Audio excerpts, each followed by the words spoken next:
नमस्कार दोस्तों, भूमि सर्वेक्षण का काम जो है पूरे बिहार में चल रहा है, आप सबको पता है। ऐसे में कानूनगो सर के द्वारा जो है ग्राम सभा का आयोजन किया गया था। इस ग्राम सभा में जो है कानूनगो सर के द्वारा 1 घंटा से ज्यादा का जो है स्पीच दिया गया भूमि सर्वेक्षण को लेकर। इस स्पीच में आपको जितने भी डाउट्स है भूमि सर्वेक्षण को लेकर, जैसे कि कौन कौन से डॉक्यूमेंट्स लगेंगे, कौन कौन से फॉर्म भरने हैं, वंशावली किसको बनवानी है, अगर आपके पास कोई भी डॉक्यूमेंट्स नहीं है तो किस प्रकार से सर्वे में भाग लेंगे, अमीन का क्या कार्य होता है, किस प्रकार से आप जो है भूमि सर्वेक्षण का फॉर्म भरेंगे, ऑनलाइन ऑफलाइन, इसकी सारी प्रक्रिया जो है कानूनगो सर के द्वारा जो है इस वीडियो में दी गई है। इस वीडियो में आप पूरे जो है जानकारी को ग्रहण करने वाले हैं। अगर आप ये पूरा वीडियो देख लेते हैं ना, तो भूमि सर्वेक्षण के रिगार्डिंग आपके जितने भी डाउट्स है, जितने भी प्रॉब्लम्स है, वो सारे डाउट्स यहाँ पे सॉल्व हो जाएंगे। तो वीडियो को आप लास्ट तक देखिए और वीडियो को सभी को शेयर करिए। ये प्रॉपर 1 घंटा से अधिक का वीडियो है, ग्राम सभा में अच्छे से बताया गया है। तो आप वीडियो को अच्छे से देख लेते हैं तो सारी आपके डाउट्स जो है सॉल्व हो जाएंगे इसमें। तो चलिए वीडियो को हम प्ले करते हैं। वैसे आपका फर्ज है वीडियो को लाइक करना और वीडियो को शेयर करना, तो प्लीज लाइक और शेयर जरूर कर दीजिएगा। और चैनल पे पहली बार है तो चैनल को भी जरूर सब्सक्राइब कर लीजिएगा।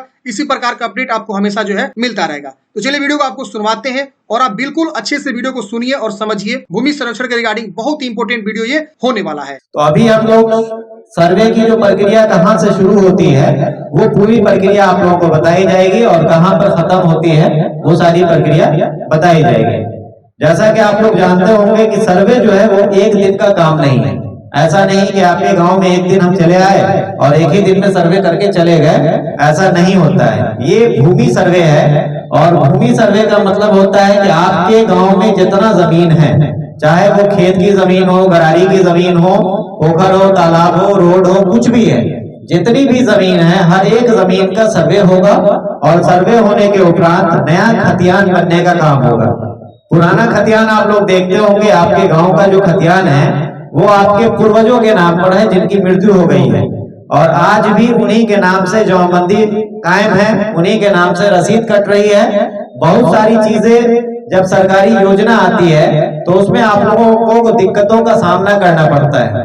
जैसे फॉर एग्जांपल हम एक एग्जांपल दे रहे हैं कि आपके गांव से कोई एनएच पास हो जाता है, कोई एनएच पास हो जाता है आपके गांव से और एनएच में जो भूमि अर्जन करके भू अर्जन डिपार्टमेंट जमीन लेती है और एनएच डिपार्टमेंट को, हाईवे डिपार्टमेंट को देती है, तो उसके लिए क्या है कि आप लोगों को पैसा दिया जाता है, जमीन के बदले में पैसा दिया जाता है।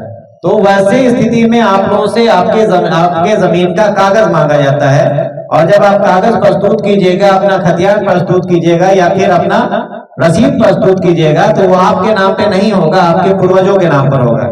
तो वैसी स्थिति में आप लोगों को पैसा नहीं मिलेगा। आप लोगों को बताया जाएगा कि आप ये प्रमाणित कीजिए, आप ये सत्यापित कीजिए कि इसमें जो जमीन के पेपर में जिनका नाम लिखा हुआ है वो आपके पूर्वज हैं। ये आप जब तक प्रूफ नहीं कीजिएगा तब तक आपको उसका पैसा नहीं मिलेगा। तो आपको उस समय दौड़ना भागना पड़ सकता है।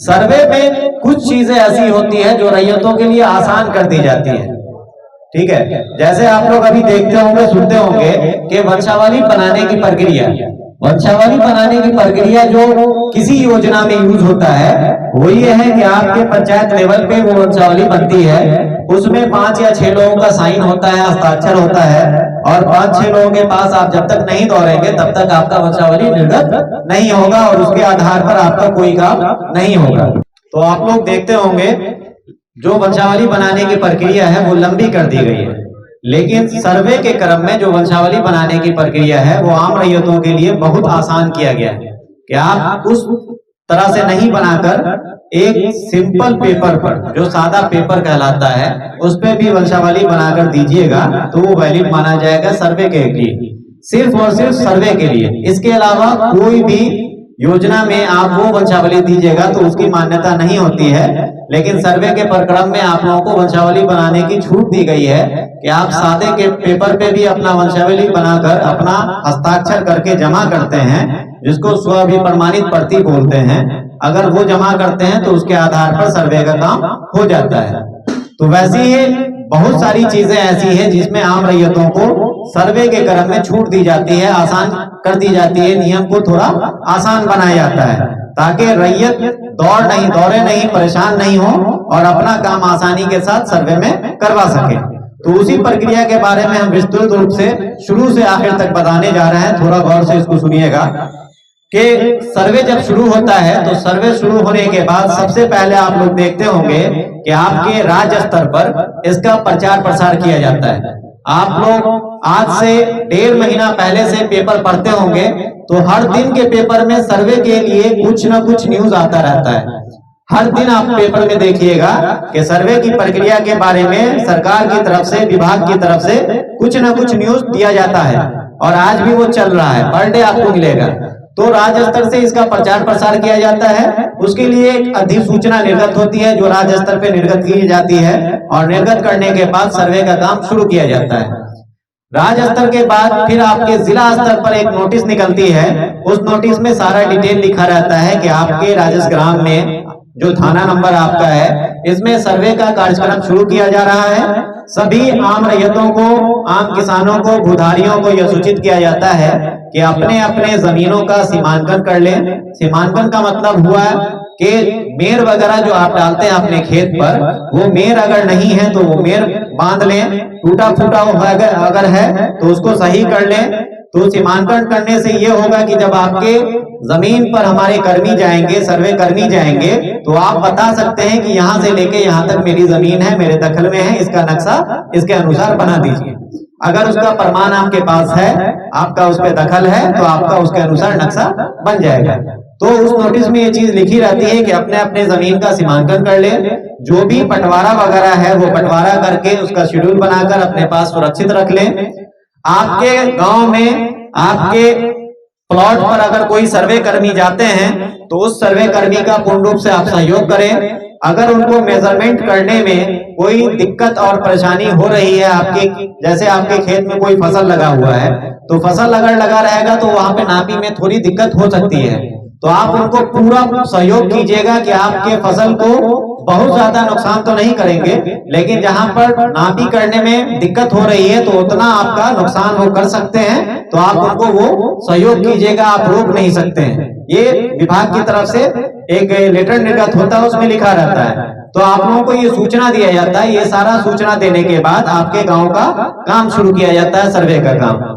सर्वे का काम शुरू होने के लिए गांव स्तर पे हम लोग आपके जो जनप्रतिनिधि होते हैं उनके माध्यम से एक आम सभा का आयोजन करवाते हैं और आम सभा का आयोजन करके सारे आम किसान, आम रैयत जो बुधारी लोग हैं गांव के, उनको सूचना दिया जाता है, उनको सर्वे के बारे में बताया जाता है।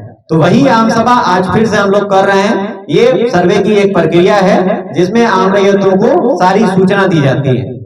इसके बाद आप लोगों का काम शुरू होता है कि आम किसानों के पास जो भी भूधारी है गांव के, उस भूधारी के पास जितनी जमीन है, आप जो जमीन को जोतकोड़ कर रहे हैं, जिसका प्रमाण आपके पास है, उसका पूरा ब्यौरा सर्वे कार्यालय को उपलब्ध करवाएंगे।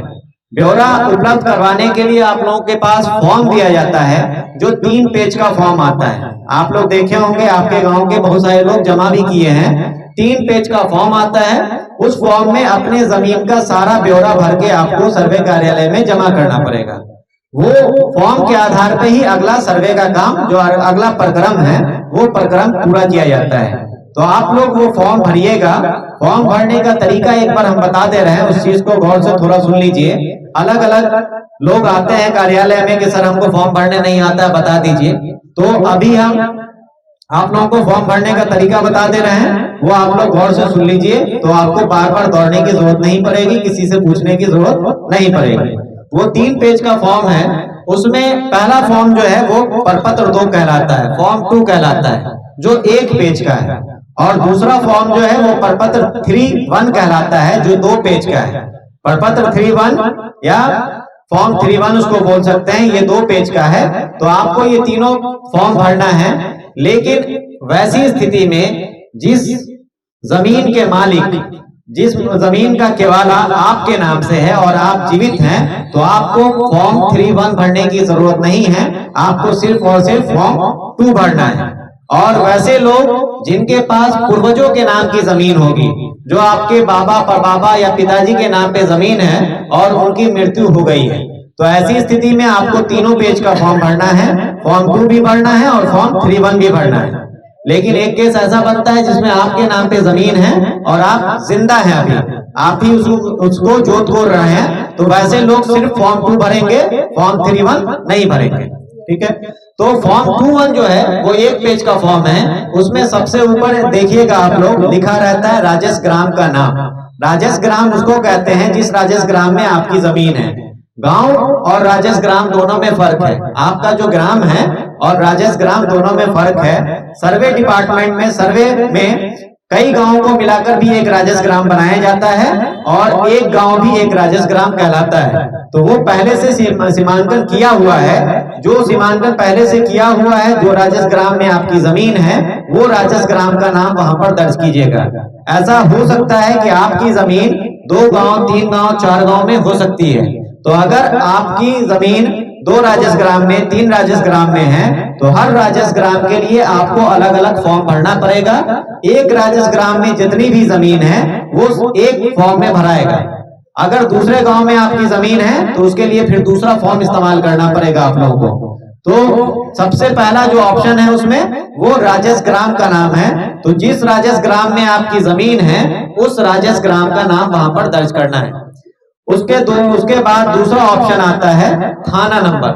थाना नंबर एक्चुअल में हम लोग बोलते हैं कि हर एक राजस्व ग्राम को एक नंबर दिया जाता है। नंबर देने से फायदा ये है, जैसे आप लोग देखते होंगे कि आपके ही अंचल में या आपके ही पंचायत में एक ही नाम का 2 गांव हो सकता है।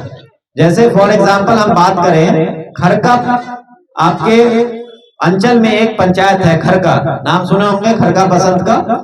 वहां पर ब्रह्मोत्तर गांव है। ब्रह्मोत्तर एक गांव है, वो राजस्व ग्राम अलग अलग है और तीनों राजस्व ग्राम का नाम ब्रह्मोत्तर है। तीनों राजस्व ग्राम का नाम ब्रह्मोत्तर है। तो अगर हम ऐसे नॉर्मली बात करेंगे कि ब्रह्मोत्तर गांव में मेरी जमीन है, तो ये चीज समझ में नहीं आएगी कि कौन से ब्रह्मोत्तर गांव में आपकी जमीन है। तो उसी चीज को पहचान के लिए कि अगर नाम सेम हो जाए किसी 2 गांव का, तो एक नंबर दे दिया जाता है हर एक राजस्व ग्राम को कि उस नंबर से आप पहचान सकते हैं कि किस राजस्व ग्राम की बात हो रही है। तो उसी को हम लोग थाना नंबर बोलते हैं। जैसे आपका बनौल राजस्व ग्राम है तो बनौल के लिए भी एक थाना नंबर अलग से दिया गया है। तो वही थाना नंबर जो आपके राजस्व ग्राम का इस्तेमाल होता है, जो जामबंदी में इस्तेमाल होता है, जो आपके केवाला में इस्तेमाल होता है, जो आपके खतियान में इस्तेमाल होता है, वो थाना नंबर वहां पर दर्ज कर देना है अपने राजस्व ग्राम का देखकर। अलग अलग राजस्व ग्राम के लिए अलग अलग फॉर्म भरना है और अलग अलग नाम दर्ज करना है। उसके बाद अगला कॉलम आता है हल्का नंबर। ये हल्का नंबर जो है ये आपको जामबंदी में इस्तेमाल होता था। पूर्व में जो जामबंदी कायम होती थी तो उसमें इस्तेमाल होता था। इस बार के सर्वे में हल्का नंबर का कोई कंसेप्ट नहीं है, तो आप उस कॉलम को खाली छोड़ दीजिए, हल्का नंबर भरने की जरूरत नहीं है। उसके नीचे एक कॉलम आता है पुलिस थाना, कि पुलिस थाना आपका कहाँ है। आपका पुलिस थाना जो है वो बोखरा में है। अब बोखरा भी थाना बन गया है, तो पुलिस थाना आप बोखरा लिखिएगा। आपका अंचल बोखरा है, अंचल में बोखरा लिखिएगा। आपका जिला सीतामढ़ी है, जिला में सीतामढ़ी लिखिएगा। ऐसी भी बात हो सकती है कि एक ही आदमी की जमीन बोखरा अंचल के बाहर भी हो सकता है बगल में नानपुर अंचल है तो वहां भी आपकी जमीन हो। उसके अलावा अगल बगल में पुपरी अंचल है, वहां भी आपकी जमीन हो। तो हर अंचल के लिए अलग अलग फॉर्म भरना है और वो फॉर्म उस अंचल में जमा होगा। बोखरा अंचल का जो भी फॉर्म होगा वो बोखरा अंचल में जमा होगा और आपका दूसरा जो भी अंचल है वो अंचल का फॉर्म दूसरे अंचल में जमा होगा जहां की जमीन रहेगी। तो ऊपर में आप इतना डिटेल भर दिए। ये डिटेल भरने के बाद नीचे में 11 कॉलम का एक टेबुलर कॉलम रहता है, टेबल बना रहता है 11 कॉलम का। वो 11 कॉलम में अलग अलग डिटेल भरना है। सबसे पहला जो कॉलम है वो कॉलम है रैयत का नाम, सहिस्सेदार का नाम एवं पिता का नाम।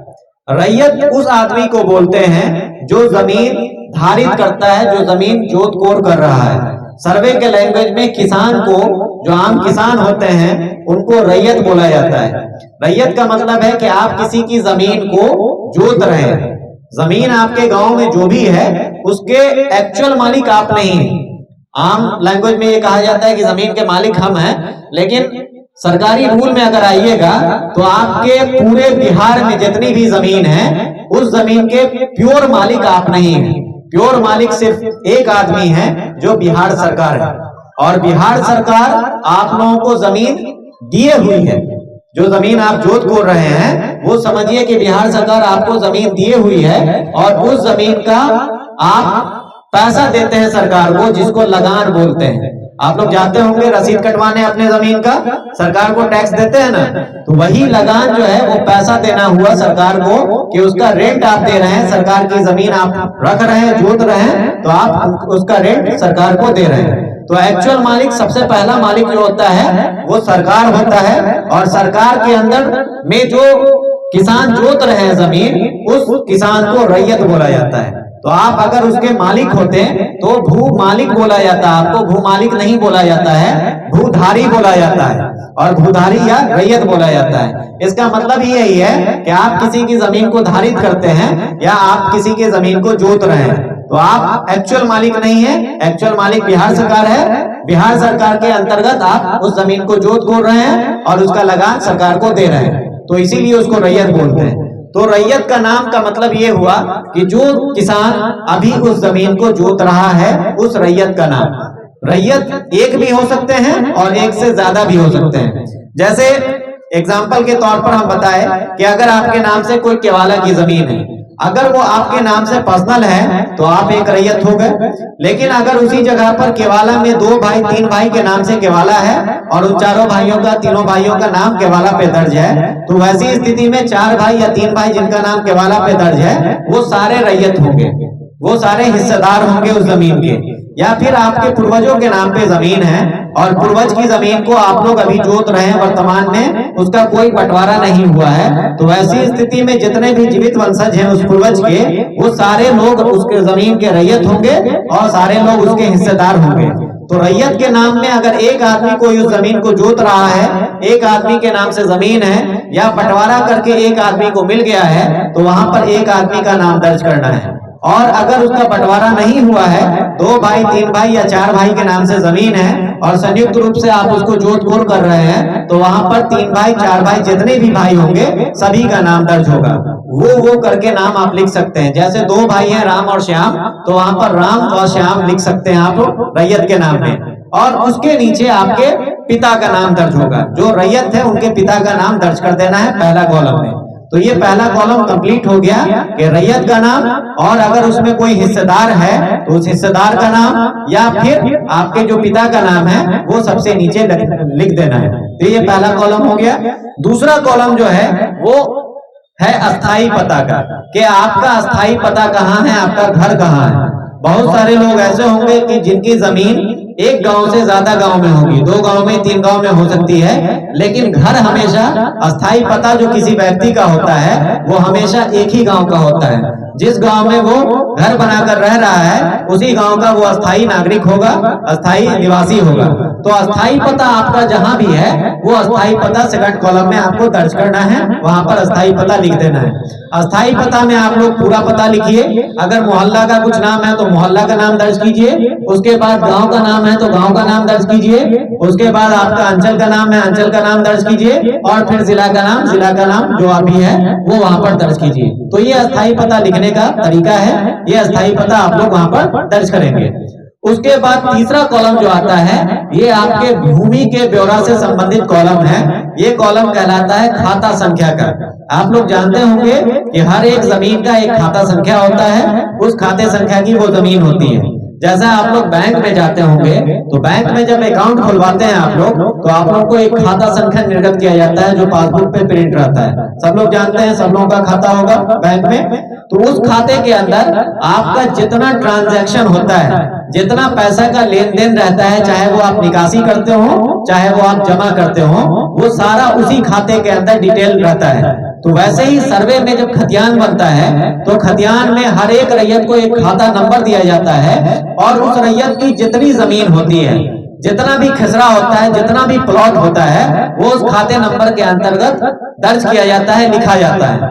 तो हर एक प्लॉट का कोई ना कोई खाता संख्या होता है जो आपके दस्तावेज पर, जो आपके खतियान पर, जो आपके लगान रसीद पर लिखा रहता है। वहां से देख के आप अपना उस जमीन का खाता नंबर दर्ज कर सकते हैं। उसके बाद वाला कॉलम है खसरा संख्या। ये खसरा संख्या जो है ये प्लॉट का नंबर है, खेत का नंबर है, या जो जमीन आपका है वो जमीन का नंबर है। तो ये नंबर भी आपका आपके पेपर पे दर्ज रहता है, जहां से देख के आप ये प्रमाणित करते हैं कि ये वाला खेत, ये वाली जमीन मेरी है, तो वहां से देख के आप वो खसरा नंबर उस कॉलम में दर्ज कर सकते हैं। आपकी खतियानी जमीन है तो खतियान पे वो नंबर दर्ज रहेगा, केवाला वाली जमीन है तो केवाला में आपका खसरा नंबर दर्ज रहता है। अगर आपके पास कोई पर्चा की जमीन है तो वो पर्चा में वो खसरा नंबर दर्ज रहता है। तो वहां से देख के आप अपना खसरा नंबर दर्ज कर सकते हैं। उसके बाद अगला कॉलम है रकबा। रकबा का मतलब होता है एरिया। एरिया का मतलब यह है कि आपकी जमीन कितनी है, कितना जमीन आप धारित करते हैं, उसका डिटेल वहां पर लिखना है। गांव घर में जो आम प्रचलन चलती है उस प्रचलन में आप लोग देखते होंगे कि आपकी जमीन जो भी है वो गांव घर में जो नापी होती है वो कट्ठा में नापी होती है कि 5 कट्ठा जमीन मेरे पास है, 6 कट्ठा जमीन मेरे पास है। या कट्ठा से अगर नीचे आएंगे तो धूर और धुड़की में बात होती है कि 5 कट्ठा 5 धूर, 5 कट्ठा 6 धूर, इस तरह की बातें गांव में जो नापी होती है इस आधार पे होती है। लेकिन सरकारी दस्तावेज जो भी होता है उसमें आपके जमीन का रकबा हमेशा आप देखिएगा या तो एकड़ में होगा या डिसमिल में होगा। तो आपकी जमीन कितनी है वो आप अगर आपके खतियान पे तो एकड़ डिसमिल ही लिखा रहेगा, लेकिन कुछ केवाला में मैंने देखा है कि केवाला करवाते समय लोग डिसमिल में नहीं लिखवाकर कट्ठा और धूर में लिखवा देते हैं। तो अगर आपके केवाला पर कट्ठा और धूर में जमीन दर्ज है तो आप फॉर्म में कट्ठा और धूर दर्ज नहीं करेंगे, उसको डिसमिल में कन्वर्ट करके डिसमिल में बदल कर वहां पर फॉर्म में दर्ज करेंगे।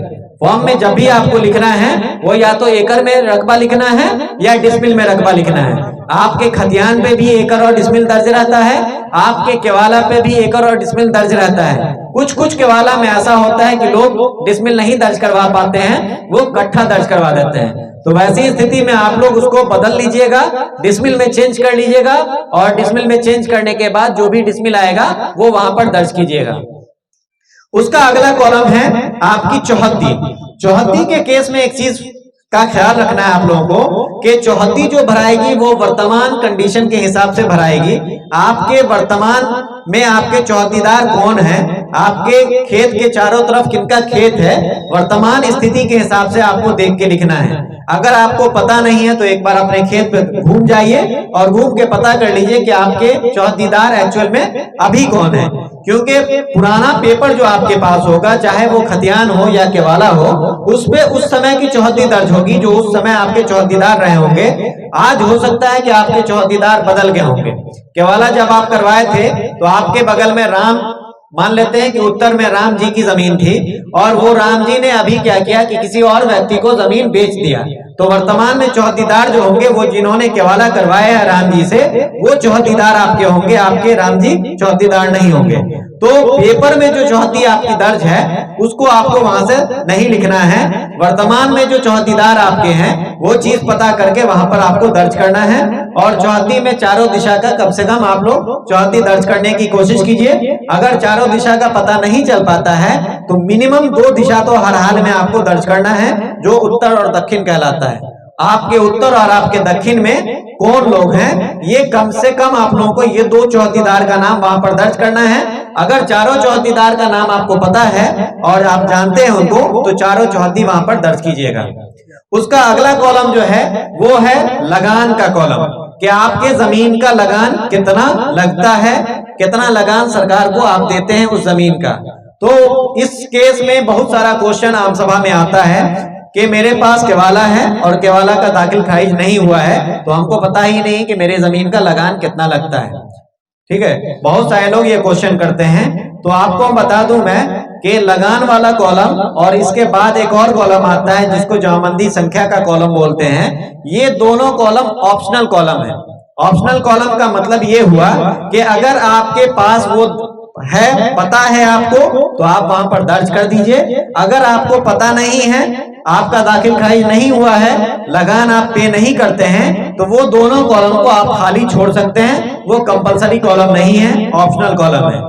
अगर आपके पास वो चीज है, लगान कटाते हैं, लगान देते हैं सरकार को, लगान रसीद आपके पास है, जमाबंदी संख्या आपको पता है, तो ये दोनों चीज वहां पर दर्ज कर दीजिए। और अगर आपका लगान नहीं फिक्स हुआ है, आपका दाखिल खारिज नहीं हुआ है, तो आपको घबराने की जरूरत नहीं है। वो दोनों कॉलम को आप खाली छोड़ सकते हैं। आपके जमीन का सत्यापन हम लोगों के स्तर से किया जाएगा। सर्वे में पूरे जमीन का सत्यापन किया जाता है और सत्यापन के उपरांत अगर वो सही पाया जाता है सही रैयत के द्वारा अगर आपको केवाला किया गया है तो बिना दाखिल खारिज किए हुए, बिना दाखिल खारिज करवाए हुए आपका सर्वे में आपका खतियान बनेगा। उसके लिए आप लोगों को घबराने की जरूरत नहीं है। ये आम प्रचलन में ये चीज फैली हुई है हर जगह कि अगर आपके नाम पे आपकी जमीन का दाखिल खारिज नहीं हुआ है तो वो जमीन आपके नाम से छीन जाएगी। ऐसा कोई बात नहीं है।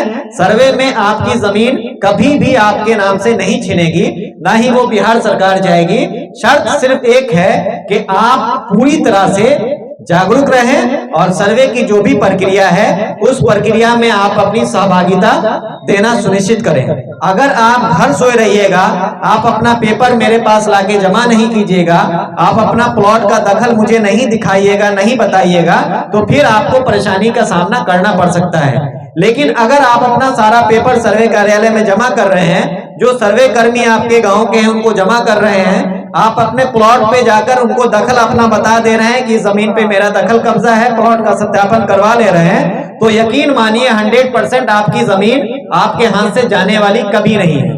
अगर आप उस जमीन के सही मालिक हैं, आपके पास उस जमीन का सही प्रमाण है, सही पेपर आपके पास है, तो आपके नाम से उसका हर हाल में खाता खुलेगा, खतियान आपके नाम से बनेगा। वो जमीन किसी दूसरे और तीसरे के नाम पे नहीं जाएगा। जैसा कि आप लोग पूर्व के सर्वे में सुने होंगे कि 1960 के सर्वे में क्या हुआ है कि जमीन आपकी है, केवाला आपके पूर्वजों ने करवा लिया और केवाला करवाने के उपरांत घर पे बैठे रहे, घर पे सोए रहे और वो पुनः वो जमीन, उसका खाता, उसका जो खतियान है, वो जो जमीन बेचा है, जिसने केवाला करवाया है, उन्हीं के नाम पर दर्ज हो गया। वो सिर्फ इसलिए दर्ज होता है कि जैसे आप ने किसी जमीन का केवाला करवाया तो केवाला की कॉपी सर्वे कार्यालय के पास उपलब्ध नहीं होती है। केवाला जो भी आप करवाते हैं उस केवाला की कॉपी सर्वे कार्यालय के पास उपलब्ध नहीं रहती है। सर्वे कार्यालय के पास आपका, आपके गांव का, आपके अंचल का खतियान उपलब्ध रहता है। आपके गांव का पंजी 2 जो है, जमाबंदी पंजी, वो उपलब्ध रहता है। उसके आधार पर हम लोग सर्वे करते हैं। तो अगर आपने किसी जमीन का केवाला करवाया है, खतियानी रैयत से केवाला करवाया है, या उसके वंशज से केवाला करवाया है, या फिर इसके बीच में 2-3 कड़ी में केवाला हो गया है, तो जब तक आप मुझे केवाला लाके नहीं देंगे तब तक ये पता नहीं चलेगा कि आप इस जमीन के मालिकाना हक रखते हैं, आप इस जमीन के मालिक हैं। तब तक हम उस जमीन के मालिक भाई उन्हीं को समझेंगे जो खतियानधारी है, जिनका नाम खतियान में पूर्व से दर्ज है। उनके जो जीवित वंशज होंगे उन्हीं को उस जमीन का मालिक माना जाएगा जब तक मेरे पास केवाला नहीं आएगा। तो केवाला धारी वाले, केवाला जो भी जमीन, केवाला वाला जमीन रखते हैं, जो भी आम किसान है, आम रैयत है, तो वो सारे लोग अपना अपना केवाला जो भी फॉर्म बताया जा रहा है, इस फॉर्म के साथ सर्वे कार्यालय को उपलब्ध करवाना सुनिश्चित करेंगे, ताकि वो जो जमीन है वो पूर्व रैयत पे नहीं जाए, वो आपके नाम पर दर्ज हो। जो केवाला आपने करवाया है उसके आधार पर आपको उसका मालिकाना हक मिल जाए। ठीक है, तो आपको ये चीज एकदम जग के रहना है कि सर्वे की जो भी प्रक्रिया है, जो समय बताया जाएगा, उस समय के भीतर खास करके केवाला वाले को मैं ये जागा रहा हूं कि केवाला जिन्होंने करवाया है वो सारे लोग एकदम जग के रहिए कि आपका केवाला सर्वे ऑफिस में हर हाल में जमा हो जाए। वो छूट जाएगा तो फिर ऐसा कंडीशन भी हो सकता है कि अगर आपके नाम पे जमाबंदी कायम नहीं है, आपके नाम से केवाला है और वो केवाला मेरे पास नहीं आया है, तो जिनके नाम से पूर्व में जमाबंदी कायम है या जिनके नाम से पूर्व में खतियान दर्ज है, उनके जीवित वंशज के नाम पे वो जमीन चली जाए तो फिर आपको दावा आपत्ति के क्रम में फिर से आना पड़ेगा, तो उसमें आपको परेशानी का सामना झेलना पड़ सकता है। तो अभी जो प्रक्रिया है, इस प्रक्रिया में अपना केवाला आप लोग देना सुनिश्चित करेंगे। सारे केवालाधारी लोग, खतियानी लोग तो देंगे ही देंगे, लेकिन केवालाधारी लोगों को थोड़ा ज्यादा जागरूक रहना है, क्योंकि उनका रिकॉर्ड सर्वे कार्यालय के पास नहीं होता है। वो रिकॉर्ड आपका जो रजिस्ट्री ऑफिस होता है सिर्फ उन्हीं के पास रहता है, उसके अलावा कहीं रिकॉर्ड उसका नहीं रहता है। तो आप लोगों को केवाला हर हाल में प्रस्तुत करना पड़ेगा और प्रस्तुत करवा के अपना काम करवाना पड़ेगा। तो मैं बता रहा था आप लोगों को चौहदी के बारे में कि चौहदी में जो अभी वर्तमान में आपके चौहदीदार हैं उनका नाम दर्ज कीजिएगा। दर्ज करने के बाद आपका लगान रसीद अगर निर्गत हो रहा है तो वहां पर दर्ज कीजिए। अगर लगान नहीं दर्ज हो रहा है, नहीं कटा रहा है, आपके नाम पे दाखिल खारिज नहीं हुआ है, तब भी आपको घबराने की जरूरत नहीं है। उसका सत्यापन हम लोग अपने स्तर से करवाएंगे और अगर आपका पेपर सही पाया जाएगा तो आपके नाम से खतियान बनेगा हर हाल में। उसका अगला कॉलम है, ये इस फॉर्म का सबसे महत्वपूर्ण कॉलम है। महत्वपूर्ण कॉलम कहने का मतलब ये है कि अभी जो आप डिटेल भर रहे हैं, अभी तक जो मैंने बताया आपको, ये सारा आप अपने हिसाब से भर रहे हैं, सारी चीज बता रहे हैं, सारा चीज कर रहे हैं। जो जमीन का नंबर है, खाता है, खेसरा है, आप जोत रहे हैं, वो नाम दर्ज कर रहे हैं। लेकिन अगला कॉलम जो 10वां कॉलम आता है, ये सबसे इंपॉर्टेंट कॉलम इसलिए है कि आपको इसमें जो जमीन पे आपका दखल है, जिस जमीन को आप जोत कोर कर रहे हैं, उसका प्रमाण पूछेगा कि आप किस प्रमाण के आधार पर उस जमीन पे दावा कब्जा किए हुए हैं, किस प्रमाण के आधार पर आप बता रहे हैं कि ये जमीन आपकी है, आप इसके मालिक हैं। वो प्रमाण क्या है, वो प्रमाण का डिटेल वहां पर दर्ज करना है। जमीन के प्रमाण में सबसे पहला प्रमाण जो आता है वो होता है खतियान। और जमीन के केस में आप कभी भी जाइएगा, केस कीजिएगा किसी जमीन पे, तो सबसे पहला प्रमाण अगर न्यायालय मानता है तो वो भी खतियान को ही मानता है। खतियान के आधार पे ही टाइटल डिसाइड होता है। इसके अलावा जमीन का जो भी पेपर है, ये सारा आपका रेफरेंस पेपर है। जो भी पेपर होता है, जैसे आपका लगान रसीद हो गया, तो लगान रसीद आपका मालिकाना हक तय नहीं करता है, ये रेफरेंस के तौर पर इस्तेमाल किया जाता है। आप सरकार को उसका टैक्स दे रहे हैं, इसीलिए आपके नाम से वो लगान निर्गत है।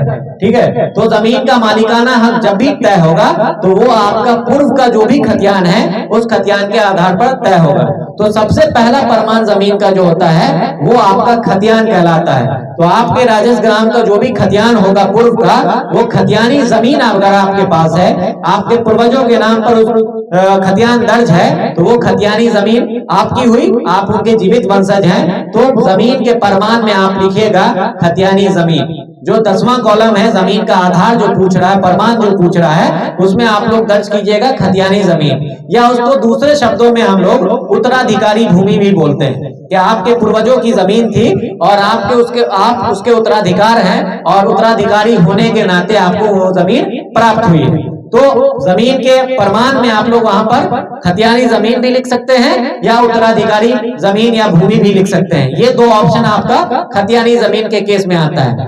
खतियानी जमीन में जो खतियान में जिनका नाम दर्ज है, वो आपके पूर्वज हैं। इस चीज को आपको डिसाइड करना पड़ेगा। मान लेते हैं कि आपके खतियान में आपके बाबा का नाम दर्ज है, तो वो आपके बाबा हैं या नहीं है, ये तो हम नहीं जानते हैं, ना आपके गांव के हैं, ना समाज के हैं, हम तो नहीं जानेंगे। तो आपको ये प्रमाणित करना पड़ेगा कि पेपर में जिनका नाम लिखा हुआ है वो आपके पूर्वज हैं। तो ये प्रमाणित करने के लिए एक पेपर बनता है जिसको हम लोग वंशावली बोलते हैं। और वंशावली बनाकर अगर ये आप प्रमाणित कर देते हैं कि वो आपके पूर्वज हैं और आप उनके वंशज हैं, तो वो आपके नाम पर खतियान बनाने का प्रोसेस शुरू कर दिया जाएगा और खतियान आपके नाम से बनेगा। वंशावली के केस में बार बार ये चीज आप लोगों को बताई गई है, कई वीडियो के माध्यम से भी मैंने बताया है कि बहुत सारे लोग अभी भी कोर्ट का दौरा लगा रहे हैं। आपके जो पंचायत के सरपंच हैं, जो आपके पंचायत सचिव हैं, जो मुखिया जी हैं, या फिर आपके वार्ड मेंबर हो, आंगनबाड़ी सेविका हो, चौकीदार हो, इन लोगों का आप लोग दौरा लगा रहे हैं, बार बार उन लोगों के पास जा रहे हैं कि वंशावली कैसे बनेगी। आप लोगों को पता होगा कि पंचायती राज का जो नियम आया है, नया नियम, उस नियम के आधार पर ये नियम है कि जब भी आप वंशावली बनाएंगे तो वंशावली आपका आपके पंचायत के पंचायत सचिव और आपके पंचायत के जो सरपंच होते हैं, इन दोनों के संयुक्त हस्ताक्षर से निर्गत किया जाएगा। इन दोनों का साइन होगा उस पे। पूर्व में जो वंशावली बनती थी वो आपके पंचायत के जो सरपंच होते थे उनके लेटर पैड पे अगर वो वंशावली बनाकर दे देते थे, अपना साइन करके दे देते थे, तो वो 100% वैलिड माना जाता था और उसके आधार पर बहुत सारा काम भी होता था। लेकिन उसमें कुछ गलतियां, कुछ कमी हुई, जिसके कारण से विवाद बढ़ा, और विवाद बढ़ने के बाद सरकार इसको बदल दी। सरकार उसको चेंज कर दिया कि सिर्फ एक आदमी का हस्ताक्षर से वंशावली निर्गत नहीं होगा, इसमें कई लोगों के द्वारा, कई जनप्रतिनिधि के द्वारा पहले इसको सत्यापित किया जाएगा और सत्यापित करने के बाद इसको निर्गत किया जाएगा। तो वो जो नया रूल आया है, नया रूल के तहत ये चीज है कि आपको आपके समाज से पहले उसको वेरीफाई कराना पड़ेगा। समाज में कोई दो गवाह जो आपको जानते होंगे, आपके वंशज को जानते होंगे, आपके पूर्वज को जानते होंगे, वो दो गवाह का उस पर साइन होगा, उसका नाम होगा, उसका आधार नंबर होगा, ये सारा डिटेल आपको उस पर दर्ज करना है। वो साइन करके देगा तब वंशावली आगे बढ़ेगी। वो दो गवाह के बाद जो आपके समाज के दो लोग हैं वो अगर गवाही दे देते हैं कि जो वंशावली इनके द्वारा बनाया गया है वो बिल्कुल सही बनाया गया है, तब आपको कम से कम आपके गांव के ही 4 जनप्रतिनिधि के पास दौड़ना पड़ेगा। उस चारों में सबसे पहले आपके जो गांव के मुखिया जी हैं उनके पास आपको दौड़ना पड़ेगा, उनसे साइन करवाना पड़ेगा। आपके जो वार्ड मेंबर हैं उनसे साइन करवाना पड़ेगा। आपके वार्ड की जो आंगनवाड़ी सेविका हैं उनसे साइन करवाना पड़ेगा और आपके गांव के जो चौकीदार हैं उनसे साइन करवाना पड़ेगा। ये 4 लोगों का साइन होने के उपरांत फिर आप वो फॉर्म आपका जो ग्राम कचहरी होता है, जो पंचायत का ग्राम कचहरी है, वहां पर ले जाकर पंचायत सचिव के पास जमा करेंगे। पंचायत सचिव उसको अपने स्तर से वेरीफाई करता है और वेरीफाई करने का नियम ये है कि आपसे फर्स्ट क्लास मजिस्ट्रेट का एक एफिडेविट मांगता है कि आप फर्स्ट क्लास मजिस्ट्रेट का एक एफिडेविट इस आवेदन के साथ संलग्न करें। इस आवेदन के साथ संलग्न करने के बाद वो एफिडेविट लगाने के बाद फिर एक आम सूचना निर्गत होता है। आपके समाज में, आपके गांव में वो आम सूचना चिपकाया जाता है। उस पे दर्ज रहता है कि फलाने आदमी के द्वारा ये वंशावली प्रस्तुत की गई है। अगर किसी भी ग्रामीणों को इस पे कोई आपत्ति है, इस वंशावली में किसी का नाम छूटा हुआ है या फिर कुछ छिपाया गया है, तो वैसे स्थिति में आप लोग कार्यालय को इसकी सूचना दें और सूचना देने के उपरांत फिर उसका सत्यापन होता है। सत्यापन होने के बाद तब आपके पंचायत के जो पंचायत सचिव हैं और जो सरपंच साहब होते हैं, इन दोनों के संयुक्त हस्ताक्षर से ग्राम कचहरी के लेटर पैड पे वो वंशावली निर्गत की जाती है। तो ये सारा प्रोसेस जो है ये काफी लेंदी प्रोसेस हो जाता है और इसमें ज्यादा समय भी लगता है, आपको भाग दौड़ भी ज्यादा करना पड़ता है। लेकिन सर्वे के क्रम में ये सारी चीजों से छूट दी गई है आप लोगों को कि आपको न तो फर्स्ट क्लास मजिस्ट्रेट का एफिडेविट बनाना है, ना ही आपको किसी जनप्रतिनिधि के पास दौड़ना है। इसमें छूट ये दी गई है कि आप किसी सादे पेपर पे, कोई भी सादा पेपर उठाइए, उस पे खतियान में जितने लोगों का नाम दर्ज है या केवाला में जो भी आपके पूर्वजों का नाम दर्ज है वहां से वंशावली शुरू कीजिए और वर्तमान में जहां पर जीवित रैयत आके खत्म हो जाता है वहां पे लाके अपना वंशावली रोक दीजिए। जो जीवित रैयत जहां पे आ जाएगा वहां पे वंशावली रोक देना है, उसके नीचे नहीं लाना है। फॉर एग्जाम्पल, अगर आपके पिताजी जीवित हैं तो वंशावली में सिर्फ और सिर्फ आपके पिताजी का नाम दर्ज रहेगा। पिताजी के नीचे आप लोगों के सारे भाइयों और बहनों का नाम दर्ज नहीं किया जाएगा। तो वंशावली शुरू जो होती है वो पेपर में जिनका नाम है, खतियान में जिनका नाम है या केवाला में जिनका नाम है, वहां से आप लोग शुरू करेंगे और खत्म वो जीवित रैयत पे आके हो जाएगा। वो वंशावली बनाने के बाद उस पे सेल्फ अटेस्टेड लिखकर या स्व अभिप्रमाणित लिखकर आप अपना साइन कर देंगे और साइन करने के बाद वो व्हाइट पेपर वाला वंशावली ही अगर मेरे पास लाके समर्पित करेंगे तो उसके आधार पे आपका सर्वे का काम होगा। उसको हम लोग अपने स्तर से जांच करवाते हैं और उसका वेरिफिकेशन करवाते हैं कि आपके द्वारा जो वंशावली प्रस्तुत किया गया है, जो सर्वे कार्यालय को उपलब्ध करवाया गया है, वो वंशावली बिल्कुल सही है या नहीं है, उसमें कुछ छोड़ा गया है, कुछ छिपाया गया है या नहीं छिपाया गया है। इसकी जांच हम लोग अपने स्तर से करते हैं और वो जांच करने की प्रक्रिया जो है वो मैं बता दे रहा हूं आप लोगों को कि जैसे आज ये आम सभा हुआ है, सेम ऐसा ही आम सभा आपके गांव में वंशावली के सत्यापन के लिए हम लोग करेंगे। आपके ही समाज के लोग, आपके जनप्रतिनिधि जो भी हैं, वो सारे लोग यहाँ पे उपस्थित रहेंगे। हम आपके द्वारा जो वंशावली प्रस्तुत किया गया है उस वंशावली को आपके इस आम सभा में पढ़ के सुनाएंगे कि ये फलाने रैयत हैं, इनके द्वारा ये वंशावली प्रस्तुत की गई है। आप लोग इसका गवाही दें कि ये जो वंशावली प्रस्तुत की गई है ये बिल्कुल सही है या नहीं है। अगर आप लोगों के द्वारा ये गवाही दे दी जाती है कि हाँ सर, ये इसमें जो भी नाम दर्ज है वो बिल्कुल सही है, कुछ छिपाया नहीं गया है या कुछ कमी छोड़ा नहीं गया है, तो आपके ही समाज के बीच के 2-4 लोगों का साइन उस पे होगा, आपके कुछ जनप्रतिनिधि का साइन उस पे होगा और साइन करने के उपरांत मेरे सामने ही वो साइन होगा और साइन करने के उपरांत फिर मेरा साइन होगा और वो वंशावली सत्यापित मानी जाएगी और उस सत्यापित वंशावली के आधार पे आपका खतियान दर्ज होगा, खतियान बनेगा। लेकिन अगर उस वंशावली में कुछ कमी पाई जाती है, जैसे आप क्या करते हैं, नॉर्मली समाज में जो चलता है वंशावली में हम देखते हैं, इससे पहले भी जहां जहां सर्वे हुआ है वहां का एक्सपीरियंस हम बता रहे हैं कि लोग समाज में ये करते हैं कि आपके जितने पुत्र हैं उस वंशज में जितने पुत्र हैं सिर्फ उस पुत्र का नाम उस वंशावली पे दर्ज किया जाता है। उस खानदान में, उस वंशज में जितनी भी पुत्रियां हैं, चाहे वो आपकी बहन हो, बेटी हो, बुआ हो, उन लोगों का नाम दर्ज नहीं करते हैं। नॉर्मली ये वंशावली में चलता है। लोगों के दिमाग में एक चीज बैठी हुई है कि अगर वंशावली में बहन बेटी का नाम हम दर्ज कर देंगे तो फिर जमीन जायदाद में उनका हिस्सा हो जाएगा, ऐसा लोग सोचते हैं। और इसके बारे में हम क्लियर आपको बता दें कि अगर आप ऐसा सोचते हैं तो बिल्कुल सही सोचते हैं, क्योंकि सरकार भी आपकी जो बहन है, आपकी जो बेटी है, इसको पूरा अधिकार दी हुई है कि अगर आपके पिता की कोई संपत्ति है तो उस संपत्ति में जितना हक, जितना अधिकार आपका है, सेम अधिकार आपकी बहन, बेटी या बुआ जो भी आपके खानदान में बेटी है उसका होगा। ठीक है, तो अगर आपका हक बनता है तो उसमें बेटी का भी हक बनेगा।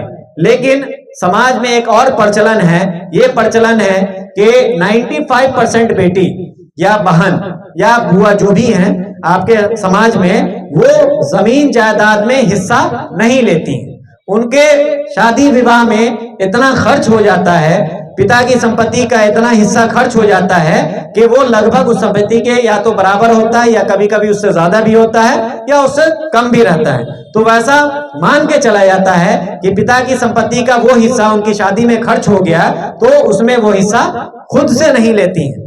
ठीक है, अगर वो लेना चाहें तो आपकी ताकत नहीं है कि आप उसको रोक दें, ऐसा कहीं नहीं है। अगर वो कोर्ट केस कर देती हैं, आपके ऊपर केस कर देंगी कि मेरा अधिकार ये जबरदस्ती रख लिया है, हमको अधिकार नहीं दिया है पिता की संपत्ति में, तो कोर्ट आपको उस आपके जमीन का जो भी हिस्सा उनके पास है वो आपको निकाल के देंगे, हमेशा आपका अधिकार आपको मिलेगा। तो ऐसी स्थिति नहीं बन पाए, उसके लिए एक निवारण है, उस समस्या के एक समाधान है। समाधान मैं बता दे रहा हूं आप लोगों को कि अगर आपकी बहन, बेटी या बुआ हिस्सा नहीं ली है या लेना नहीं चाहती हैं, उनका किसी जमीन पे दखल कब्जा नहीं है, तो वैसी स्थिति में आप लोग वंशावली में हर हाल में उनका नाम दर्ज कीजिएगा। वंशावली में नाम छिपाइएगा नहीं, वंशावली में नाम दर्ज कीजिएगा और दर्ज करने के बाद अपनी बहन, बेटी, बुआ जो भी हैं जिनका हक, जिनका अधिकार उस जमीन में है, उस संपत्ति में है, उनसे एक एफिडेविट बनवा लीजिएगा जो फर्स्ट क्लास मजिस्ट्रेट से बनता है। इस कंडीशन में आपको एक एफिडेविट बनाना पड़ेगा जिसको हम लोग एनओसी बोलते हैं। वो एनओसी अगर आपकी बहन, बेटी प्रस्तुत कर देती है, दे देती है आपको, तो आपके खतियान से उस बहन, बेटी का नाम हम लोग हटा देंगे। अन्यथा की स्थिति में जब आपके समाज में, आपके गांव में हम वंशावली का वेरिफिकेशन करेंगे, उसमें हम ये चीज तो हर हाल में पूछेंगे आपके समाज के लोगों से कि इनकी कोई बहन थी, इनकी कोई बेटी थी या इनकी कोई बुआ थी, इस खानदान में कोई भी ऐसी पुत्री हैं जिनका नाम इस वंशावली में छिपाया गया है, तो आप लोग बताइए। आप लोगों के द्वारा बताया जाएगा। बताने के उपरांत अगर आप लोग उसको सत्यापित कर देंगे कि हाँ इनका नाम छिपाया गया है, इनका नाम दर्ज किया जाए, तो हम अपने स्तर से उसका नाम उस वंशावली पे दर्ज करेंगे और दर्ज करने के बाद उस वंशावली को करेक्शन करके उसको अनुमोदन करेंगे और अनुमोदन करने के उपरांत फिर आपके नाम से जो प्रोसेस है खतियान बनाने का, उस प्रोसेस के हिसाब से खतियान बनेगा। जिन लोगों को एनओसी प्रस्तुत करना है वो सारे लोग एनओसी बनवाकर अपने पास सुरक्षित रख ले। जब आपसे एनओसी मांगा जाएगा, जब खतियान बनाने का काम चलेगा, उस समय आपको एनओसी प्रस्तुत करना पड़ेगा। बहुत सारे लोगों का इसमें एक सवाल होगा कि मेरी बहन, बेटी या जो भी है उस खानदान में पुत्री, वो बिहार में नहीं रहती है, बिहार के बाहर रहती है, दिल्ली रहती है, मुंबई रहती है, कहीं भी बाहर में रहती है, तो वो तो आएंगी नहीं यहाँ पे एनओसी बनाने के लिए। तो उनके लिए ऑप्शन मैं बता दूं कि वो इंडिया के किसी कोने में भी अगर रहती हैं और उस कोने से वो एनओसी बनाकर आपको पोस्ट कर देती हैं, आपको बाय पोस्ट भेज देती हैं, वो एनओसी अगर लाके हमको जमा कर देते हैं तो उस एनओसी के आधार पे बहन और बेटी का नाम हट जाएगा। वहां से खतियान सिर्फ आप लोगों के जो भाई हैं, जो भाइयों के बीच में बंटवारा हुआ है, उनके नाम पे दर्ज होगा। अगर वंशावली के आधार पर कोई विसंगति पाई जाती है, कुछ कमी पाई जाती है, तो आपका बंटवारा अमान्य माना जाएगा। जैसे एग्जाम्पल के तौर पे मैं बता रहा हूं कि आपके पास 4 भाई और 1 बहन है, तो 4 भाइयों के बीच में आप बंटवारा कर लिए, शेड्यूल बना लिए और शेड्यूल बना के मेरे पास प्रस्तुत कर दिए। वंशावली में भी सिर्फ 4 भाई का नाम दर्शाए और जब हम उसकी जांच करने आए तो यहाँ पे पता चला कि 4 भाई के साथ साथ आपके पास 1 बहन भी है। उस वाहन का नाम ना तो आप वंशावली में दर्ज किए हैं, ना ही आप शेड्यूल बंटवारा में दर्ज किए हैं। तो अगर आप ये बताइएगा कि वाहन को हिस्सा नहीं मिला हुआ है इसलिए हम शेड्यूल में नाम उसका दर्ज नहीं किए हैं, तो वैसी स्थिति में आपसे हम एनओसी मांगेंगे। एनओसी जब तक आप नहीं दीजिएगा तब तक वो सारी जमीन का बंटवारा अमान्य माना जाएगा, वो बंटवारा मान्य नहीं होगा, उसके आधार पर आपका अलग अलग खाता नहीं खुलेगा। जैसे ही आप एनओसी प्रस्तुत कर दीजिएगा, वाहन का जो एनओसी होगा वो प्रस्तुत कर देते हैं, वाहन का नाम वहां से हट जाता है, तो आप 4 भाई अगर हैं और 4 भाइयों का बंटवारा मुझे प्रस्तुत कर रहे हैं, तो उसके आधार पर नया सर्वे और नया खतियान बनेगा। बिना एनओसी के बंटवारा में अगर उनका नाम दर्ज नहीं है तो वो अमान्य होगा।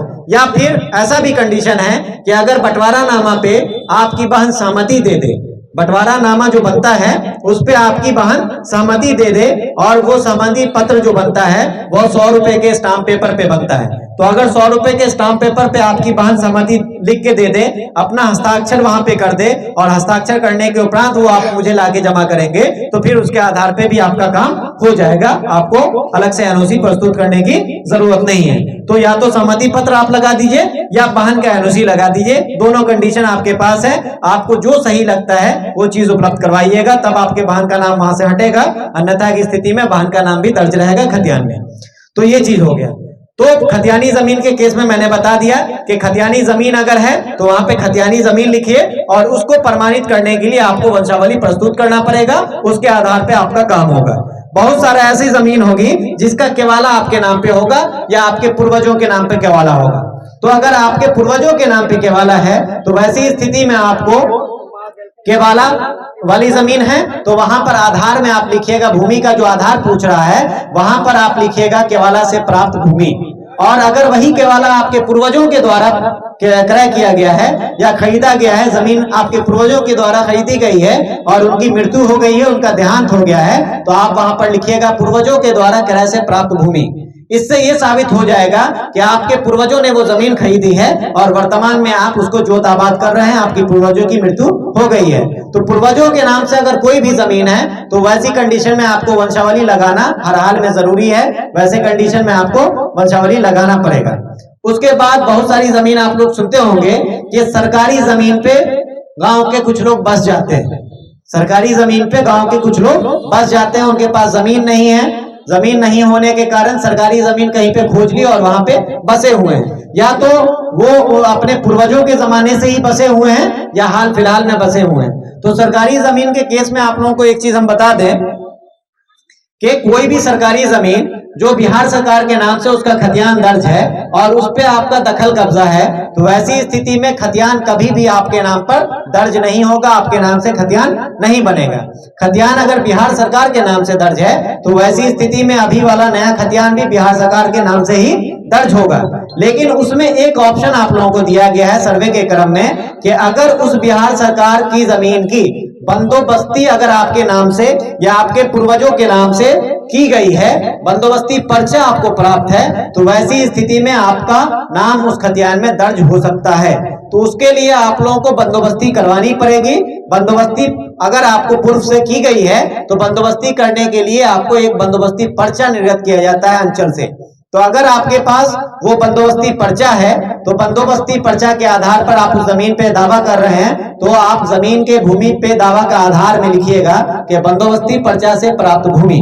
तो वैसे सारे लोग जो बिहार सरकार पे बसे हुए हैं, जिनका घर बिहार सरकार पे बसा हुआ है, उन लोगों से एक अपील हम करना चाहेंगे कि अगर आपके नाम से उसकी बंदोबस्ती हो गई है तब तो आप सुनिश्चित रहें, आपके नाम से खतियान बनने का प्रोसेस होगा। लेकिन अगर बंदोबस्ती आपके नाम से नहीं हुई है, आप सिर्फ दखल कब्जा करके रखे हुए हैं, तो सारे लोग अपने अंचल के अंचलाधिकारी महोदय जो भी हैं उनको एक आवेदन लिख के दे दीजिए कि इस जमीन पे पूर्वजों के जमाने से ही हम लोग घर बना के रह रहे हैं, हम लोगों के पास इसके अलावा कोई और जमीन नहीं है, भूमिहीन किसान है, तो आप इस जमीन का बंदोबस्त मेरे नाम पर या मेरे पिताजी के नाम पर जो भी हैं उसके नाम पे कर दी जाए, ताकि सर्वे के काम में इस पे मेरा दावा बन सके। तो अगर आपको उस आवेदन के आधार पर बंदोबस्ती पर्चा निर्गत हो जाता है तो बंदोबस्ती पर्चा के आधार पर आपका खतियान बनाने का प्रोसेस हो जाएगा। और अगर बंदोबस्ती पर्चा आपके पास नहीं है तो वो यथावत बिहार सरकार के नाम पे ही रहेगा, वो आपके नाम पे खतियान नहीं बनेगा। तो सारे लोग बंदोबस्ती पर्चा जिनके पास नहीं है वो सारे लोग एक आवेदन अंचलाधिकारी को दे दीजिए और वैसी जमीन जो बिहार सरकार की और आप रह रहे हैं उसका बंदोबस्त करवा लीजिए। कुछ जमीन आप लोग सुनते होंगे कि जमीन जो है वो रैयती जमीन थी, किसी जमींदार की जमीन थी, और जमींदार अपने घर पे काम करने वाले जो जौन मजदूर होते हैं, जो उसका खेती बाड़ी करते हैं, जो घर बार देखते हैं, वैसे लोगों को अपनी जमीन का कुछ हिस्सा बसने के लिए दे देते हैं। आमतौर पे पुराने जमाने में आप लोग देखते होंगे कि जमींदारों के द्वारा बहुत सारे लोगों को बसाया गया है अपने जमीन पे, लेकिन खतियान आज हम जब देखेंगे तो वो खतियान आज भी उसी जमींदार के नाम पे दर्ज है। तो अगर ऐसा कोई कंडीशन है जिसमें एक रैयत अपनी जमीन किसी दूसरे रैयत को दे दिया हो बसने के लिए, रहने के लिए, तो उसके लिए एक पर्चा निर्गत होता है, वो कहलाता है वास्कित पर्चा। तो अगर आपके पास वास्कित पर्चा बना हुआ है, वास्कित पर्चा आपको प्राप्त है, तो उस वास्कित पर्चा के आधार पे भी सर्वे का काम होगा और भूमि पर दावा के आधार पे आप लिखिएगा वास्कित पर्चा से प्राप्त भूमि, वास्कित पर्चा से प्राप्त भूमि। तो ये आपको वास्कित पर्चा के आधार पे भी नया सर्वे हो जाएगा। उसके बाद एक और पर्चा आता है जिसको भूदान का पर्चा बोलते हैं। जो आपके गांव के भूमिहीन किसान हैं, वो भूमिहीन किसान को भूदान कमेटी की तरफ से जमीन बसने के लिए, रहने के लिए दिया जाता है। तो भूदान कमेटी जब भी जमीन देती है तो भूदान का एक पर्चा देती है, उस पर्चा के आधार पे आपका सर्वे का काम होगा। अगर आपके पास भूदान का पर्चा है तो आप वो भी जमा करेंगे और भूमि पे दावा के आधार में आप वहां पर लिखिएगा भूदान पर्चा से प्राप्त भूमि। उसके बाद आप लोग सुनते होंगे पुराने जमाने में बहुत सारे जमींदार लोग थे जिनके पास जमीन बहुत ज्यादा थी, जमीन की कोई लिमिट नहीं थी। 500 बीघा, 600 बीघा, 1000 बीघा, ऐसे ऐसे जमींदार हुआ करते थे जिनके पास इतनी जमीन हुआ करती थी। तो वैसे लोगों के लिए सरकार 1972 में एक रूल लाया था जिसको सीलिंग एक्ट बोलते हैं। सुने होंगे आप लोगों के गांव में कि सीलिंग आया था, सीलिंग का नियम आया था। सीलिंग एक्ट जो है वो हिंदी में भू हदबंदी कानून कहलाती है। भू हदबंदी में एक लिमिट सेट कर दिया गया कि किसी जमींदार के पास या किसी भूदारी के पास जमीन को 4 कैटेगरी में बांट दिया गया कि इस कैटेगरी की इतनी जमीन ही एक भूदारी रख सकते हैं। जैसे घरारी की किसी के पास जमीन है तो घरारी की जमीन में फिक्स कर दिया गया कि आप इतना लिमिट में ही जमीन रख सकते हैं। अगर इससे ज्यादा घरारी की जमीन अगर आपके पास है तो फिर वो सरकार आपसे ले लेगी।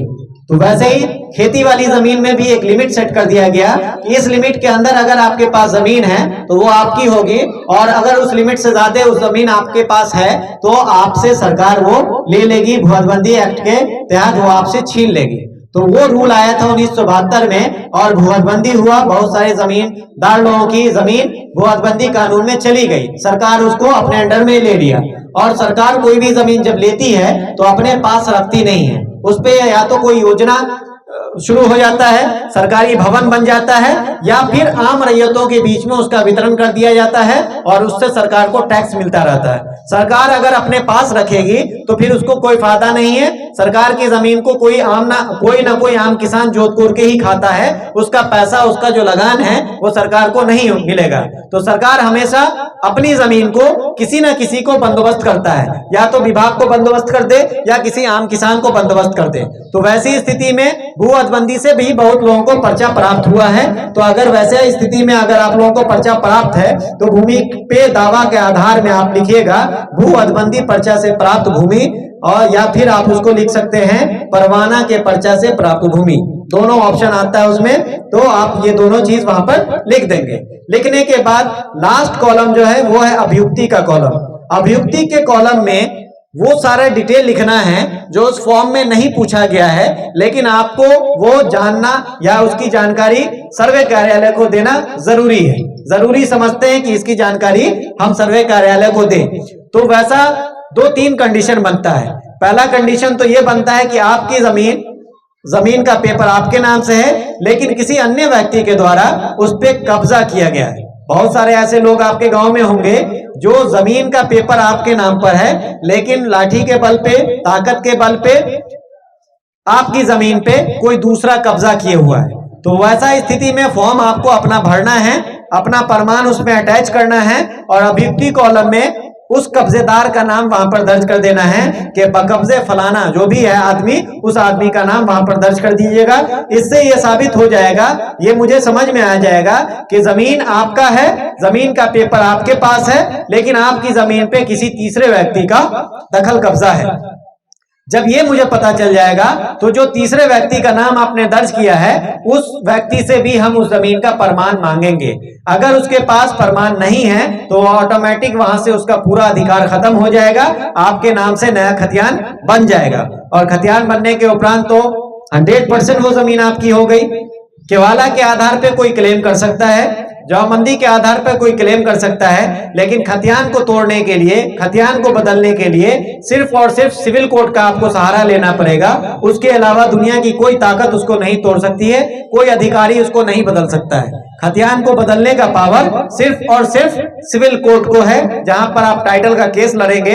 टाइटल का केस लड़ने के बाद अगर आप जीतते हैं तो वो चेंज होगा, अन्यथा की स्थिति में वो खतियान वैसा ही रह जाएगा। तो एक बार अगर आपके नाम से पर्सनल खतियान बन गया तो फिर आपको कोई हिला नहीं सकता है, कोई आपको परेशान नहीं कर सकता है। आप उस खतियान के बेस पे पूरा दावा अपना कर सकते हैं। तो अगर ऐसी स्थिति बनती है कि कोई आपकी जमीन कब्जा किए हुआ है तो अभियुक्ति कॉलम में बकब्जेदार का नाम वहां पर दर्ज कर दीजिए। दूसरा स्थिति ऐसा बनता है कि किसी जमीन पे विवाद है और विवाद बढ़ के कोर्ट केस की शक्ल में चला गया है। विवाद आपका कोर्ट में चल रहा है, केस चल रहा है जिसको हम लोग बोलते हैं। तो अगर ऐसा स्थिति है कि किसी जमीन पे कोई विवाद चल रहा है, कोई केस चल रहा है, तो आपको केस कॉपी भी समर्पित करनी पड़ेगी और अभियुक्ति कॉलम में वहां पर केस नंबर और उसका साल, किस साल में आपने केस किया और केस का क्या नंबर है जिसको वाद संख्या बोलते हैं, वो दर्ज कीजिएगा। किस कोर्ट में आपका केस चल रहा है, हो सकता है लोअर कोर्ट में चल रहा हो या लोअर कोर्ट से वो केस बढ़ के आपका हाई कोर्ट चला गया हो जो पटना में है, या हो सकता है कि वो हाई कोर्ट से भी बढ़ के सुप्रीम कोर्ट चला गया है। तो किस कोर्ट में आपका केस चल रहा है उस कोर्ट का नाम वहां पर दर्ज कीजिएगा और उसके साथ अपना कोर्ट केस कॉपी लगाइएगा। फॉर्म के साथ कोर्ट केस कॉपी आपको लगाना अनिवार्य होगा। तो ऐसी स्थिति में आप लोग अभियुक्ति कॉलम में वो सारा डिटेल लिखिएगा जो आपका केस चल रहा है, उसका सारा डिटेल वहां पर दर्ज कीजिएगा। बहुत सारा क्वेश्चन आम सभा में आता है इससे रिलेटेड, वो चीज मैं अभी बता दूं आपको कि खतियान और नक्शा में विसंगति पाई जाती है। खतियान आप देखिएगा 5 डिसमिल का, नक्शा आप देखिएगा 50 डिसमिल का। ऐसा भी केस आता है कि खतियान में आपका 5 डिसमिल दर्ज है और नक्शा में आपका 50 डिसमिल दर्ज है। तो अगर ऐसी कोई स्थिति है तब भी आप अभियुक्ति कॉलम में वो चीज दर्ज कर दिएगा कि खतियान से रकबा 5 डिसमिल और नक्शा से रकबा 50 डिसमिल। या ऐसा भी इसका उल्टा भी केस हो सकता है कि खतियान में 50 लिखा हुआ है और नक्शा में सिर्फ 5 डिसमिल नक्शा है। तो वैसी स्थिति में भी आप अभियुक्ति कॉलम में दर्ज कर दिएगा कि खतियानी रकबा 50 डिसमिल और नक्शा का रकबा 5 डिसमिल। तो ये सारा डिटेल जो भी फॉर्म में नहीं पूछा गया है लेकिन आपको देना जरूरी है, तो वो सारा डिटेल आपको अभियुक्ति कॉलम में दर्ज कर देना है। ठीक है, समझ में आ गया। नीचे में आपको हस्ताक्षर करना है। हस्ताक्षर करने के बाद आपका मोबाइल नंबर और आधार नंबर पूछेगा, ये दोनों चीज वहां पे दर्ज कर देना है। तो ये आपका फॉर्म 2 रहा। फॉर्म 2 जमा करने का, भरने का प्रोसेस यही है। सारे लोग उम्मीद करते हैं कि समझ में आ गया होगा। फिर भी अगर नहीं समझ में आया होगा तो इस पे बहुत सारा वीडियो भी बनाया गया है, आप वीडियो भी जाके देख सकते हैं, वहां से समझ में आ जाएगा। नहीं तो कार्यालय में आके भी पूछ सकते हैं या आपके गांव के जो अमीन हैं उनसे भी संपर्क करके आप पूछ सकते हैं। आपके गांव में अमीन साहब आएंगे तो आप उनसे मिलकर पूछ लीजिए कि फॉर्म कैसे कैसे भराएगा। उसके बाद फॉर्म 3-1 है। फॉर्म 3-1 भरने का तरीका मैं बता दे रहा हूँ, ठीक है। उसमें ज्यादा डिटेल नहीं है, जो डिटेल आप फॉर्म 2 पे भरे हैं सेम डिटेल आपको फॉर्म 3-1 पे भी भराएगा। फॉर्म 3-1 पे जो पहला पेज होता है वो लिखा रहता है सेवा में, शिविर प्रभारी, अंचल का नाम और आपके जिला का नाम। अंचल आपका बोखरा है तो बोखरा दर्ज कर दीजिए, जिला का नाम सीतामढ़ी है तो सीतामढ़ी दर्ज कर दीजिए, ठीक है। उसके नीचे आपका 3 कॉलम दिया रहता है नाम के लिए। बहुत सारे लोग उसमें कंफ्यूज कर रहे हैं कि उस तीनों कॉलम में किसका नाम दर्ज किया जाएगा। तो वो 3 कॉलम जो है वो स्पेस कम होने की वजह से दिया गया है। अगर कोई एक व्यक्ति के हिस्से में कोई जमीन पड़ी है, आपके पूर्वजों के नाम की जो जमीन थी और आपको अकेले उसमें हिस्सा मिला है, सभी लोगों के बीच में बंटवारा हो गया है, तो वैसी स्थिति में वहां पे सिर्फ एक आदमी का नाम दर्ज किया जाएगा जिनके हिस्से में वो जमीन है। लेकिन ऐसा भी कंडीशन बनता है कि वो जमीन 2 भाई 3 भाई 4 भाई 5 भाई 10 भाई मिलके जोतकोर कर रहे हो, अभी बंटवारा नहीं हुआ है, तो जितने भी भाई मिलके वहां पे जोतकोर कर रहे हो वो सारे भाइयों का नाम वहां पर दर्ज किया जाएगा। लेकिन आपका क्वेश्चन होगा कि वहां पे तो 3 ही कॉलम है, 3 कॉलम के अलावा तो और जगह है नहीं, तो हम लोग बाकी भाइयों का नाम कहां पर दर्ज करेंगे? तो आप लोगों को मैं बता दूं कि पहला पेज जो है उस पे आप 3 भाई का नाम दर्ज कीजिए और तीसरे भाई के नाम के आगे इत्यादि लगा दीजिए। इत्यादि का मतलब होता है कि इसके आगे भी लोग हैं और भी लोग उसमें हैं, तो पहला 3 नाम लिख के आगे में इत्यादि लगा दीजिए और इत्यादि लिखने के बाद उसी फॉर्म का दूसरा पेज है, उस फॉर्म पे आपको काफी स्पेस दिया गया है। अगर 10 लोग हैं तो 10 लोगों का नाम वहां पर हट जाएगा, 15 लोग हैं तो 15 लोगों का भी नाम वहां पर हट जाएगा। तो जितने भी आदमी हैं वो सारे लोगों का नाम पेज 2 फॉर्म 3(1) का जो पेज 2 है, दूसरा पन्ना है, उस पे आप लोग दर्ज कर दिए। पहला पन्ना पे सिर्फ 3 कॉलम है तो 3 आदमी का नाम लग के वहां पे इत्यादि दर्ज कर दीजिए और दूसरे पन्ना पे आप वहां पर सारा डिटेल दर्ज कर सकते हैं। और उसके बाद आपके पिताजी का नाम लिखना है तो पिताजी का नाम लिख दीजिए। आपसे आपका गांव का नाम पूछेगा, राजेश ग्राम का नाम का पूछेगा, आपका अंचल कहाँ है वो पूछेगा, जिला कहाँ है वो पूछेगा और आपकी जाति पूछेगी। जाति इसलिए मांगा जा रहा है कि आप लोग जानते होंगे कि जाति का जो डिसीजन होता है वो आपके खतियान से ही डिसाइड होता है। आप जब भी अंचल में जाइएगा जाति प्रमाण पत्र बनवाने के लिए तो आपसे आपका पुराना खतियान मांगा जाएगा या फिर आपका वो खाता नंबर मांगा जाएगा जिस खाते नंबर में आपके पूर्वजों का नाम है और वहां से मिलान किया जाता है कि आपके पूर्वज किस जाति से बिलोंग करते थे, किस जाति से ताल्लुक रखते थे, वो जाति ही आपकी जाति होगी। जाति कभी बदलती नहीं है, जाति जिस जाति से आप हैं वो जाति ही आपकी, जो आपके पूर्वजों की जाति है वही रहेगी। तो इस खतियान में भी जाति दर्ज किया जाएगा। उसके लिए आपकी जो भी जाति है, पूरे बिहार में 254 तरह की जाति आती है, उस 254 में जिस जाति से आप बिलोंग करते हैं वो जाति का नाम वहां पर दर्ज कीजिएगा, वो लिख दीजिएगा। उसके नीचे आप लोग देखते होंगे कि कॉलम आता है कि परपत्र 2 या पंजी 2 जो बोलते हैं हम लोग में, पंजी 2 में आपका जमाबंदी जो है वो किनके नाम से कायम है। अगर आपकी खतियानी जमीन है तो खतियानी जमीन का जमाबंदी किनके नाम से कायम है? हो सकता है या तो आपके पूर्वजों के नाम से कायम हो या फिर वर्तमान में आप लोग बंटवारा करके अपने नाम पे ट्रांसफर करवा लिए हो जमाबंदी, तो आप लोगों के नाम पे है। तो पंजी 2 में किसके नाम पे जमाबंदी कायम है वो जमाबंदी कर्ता का नाम वहां पर दर्ज होगा।